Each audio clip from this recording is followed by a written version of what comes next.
So, hello lovelies. Today we have Shanah, and she's such incredible, powerful, juicy woman who is a spiritual leader. And today we're gonna record an amazing interview. Shanah, tell me a little bit about you. Like, what's driving you? First of all, I've never thought of myself as a spiritual leader, but let's explore that. That sounds exciting. Maybe what's driving me is spirit, for sure, and leadership. So I think you're right. Those two things a lot. I just believe that everyone has incredible spiritual gifts, and there's not a lot of normalization in business or society to really open them and use them. And I'm really excited about helping people have those aha moments that help them realize that they have a lot of support spiritually and that they can use it to navigate their business and their life. Wow. So, what kind of spiritual support are you talking about? Everything from signs where you have a question and the next day you get 3 of the same answer and then you actually follow it and then that's a good one. I mean, that's how it started for me. I'm a scientist first, so the scientist in me couldn't dismiss the improbability of how many times I heard the same information. And then I would follow it as if it was true as an experiment, and the experiment proved true, and that started 20 years ago. So now it's just my Science norm. and spirituality. That's my intersection for sure. I'm a mechanical engineer first, and I have a PhD in political science, so both hard and soft sciences. Wow. So how can we actually use your knowledge and be successful in our juicy life? Yay!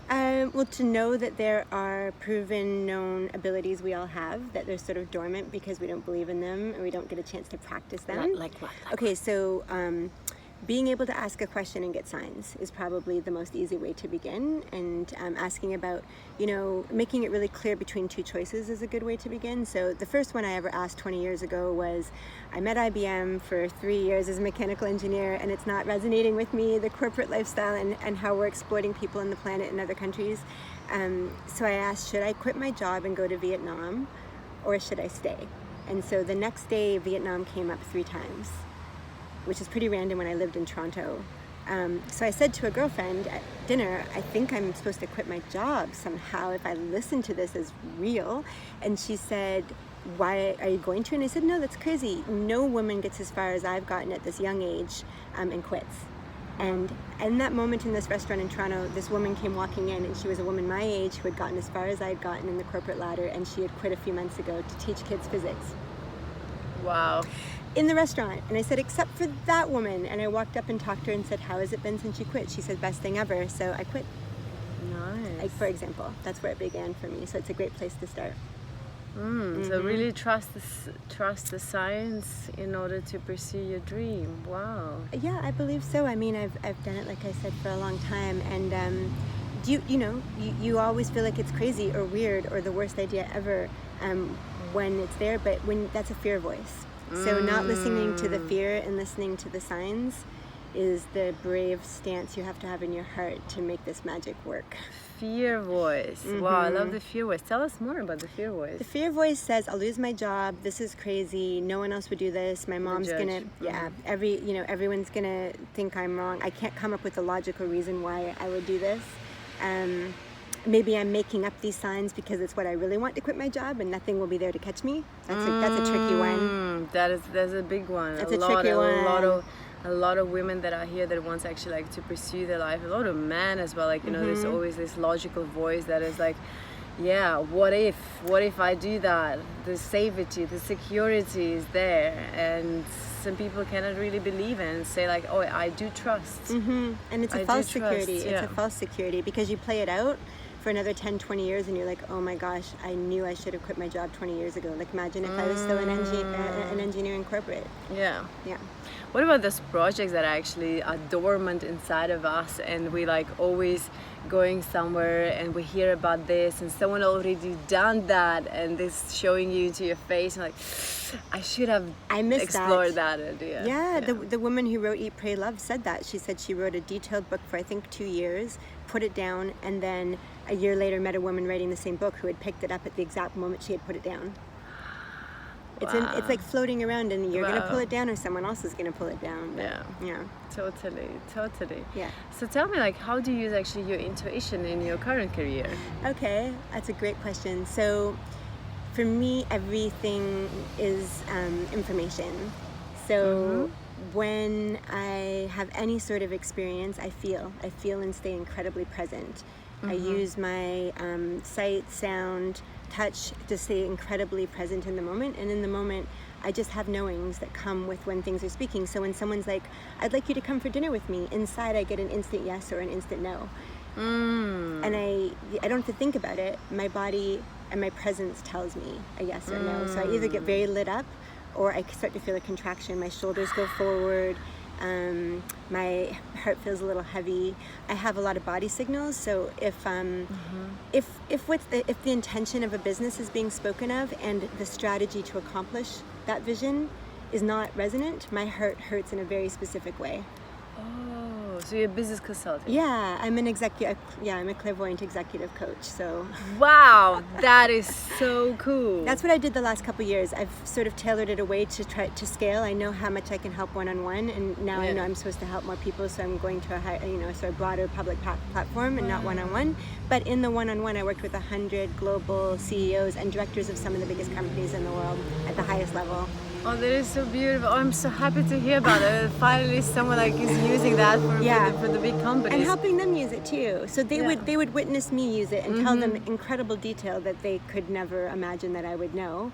And I would say to, in the first time I sat down with a director at a company, I would don't tell me anything. I'm just going to tell you what your guides, and everyone has spirit guides, by the way. And so I'm able to see them specifically in the information they share. And they're the only spirits I talk to, because I'm willing to talk to the highest that I trust are there for you, that know you and are there for you. So I don't want randoms coming in, and only the ancestors that they invite in, that sort of thing. Sometimes a grandmother or someone will show up.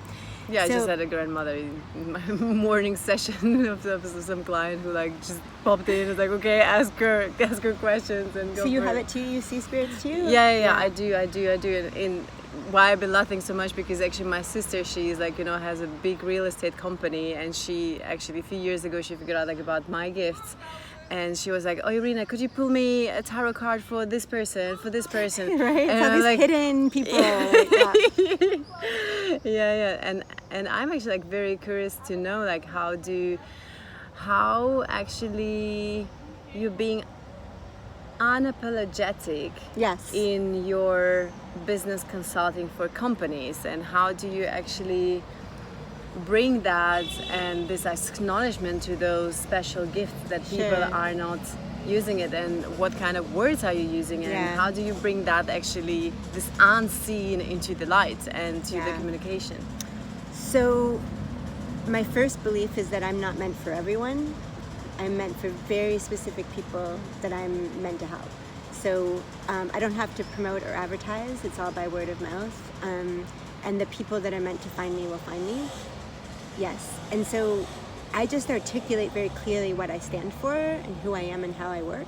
And so could you share with us? Sure. So I tell people our first session will be led by your guides telling you what you need to hear. So it won't begin with your questions or you telling me anything about yourself.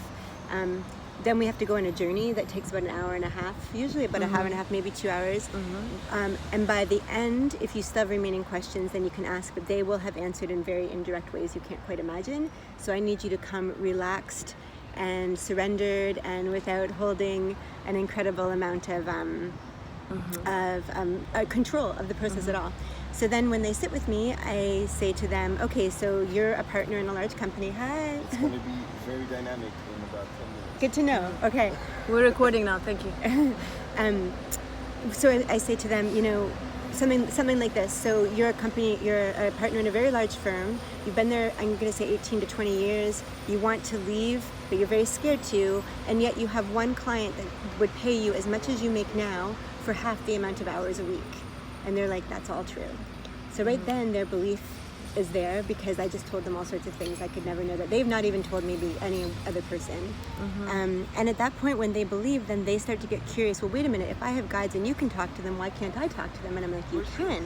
And they're like, how? So then we start going down that path of ask for signs, figure out how they want to speak with you. Do your signs come in sight, sound, dreams, knowings, people that you talk to when you talk to your best friends, that sort of thing? Wow, so impressive. So where is actually like the joy inside of your work?